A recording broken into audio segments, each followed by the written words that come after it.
Hello and welcome to Insights with Thomas Caldwell on February the 17th, 2022. Tom, there's a lot of anxiety and extremism in the world today. What would you say to that?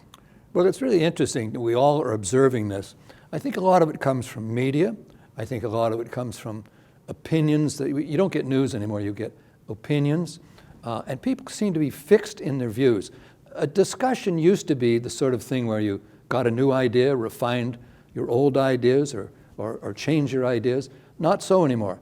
All people want to hear is their opinions coming out of your mouth. So it's a little bit different now. I don't know how we get that back, but I think it is fueled by being over-newsed, opinions on everything. You're not getting news, you're getting analysis. It's not analysis, it's opinions.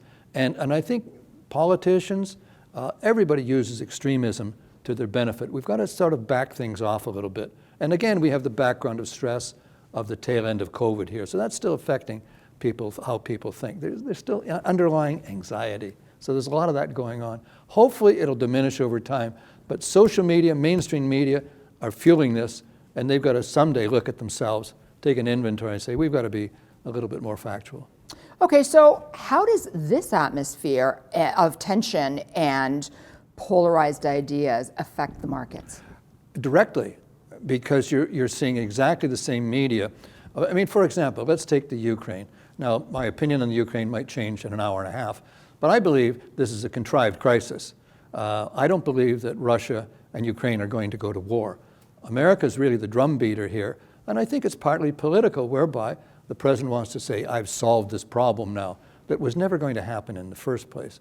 Russia and the Ukraine, they know what the penalty of war is. Horribly they've suffered. They're not going to do this lightly. So that type of thing affects markets, these extreme views. Oh my gosh, interest rates are going to go up by gazillion percentage points, and the market is swinging. That's part of the underpinning of the volatility we have in market.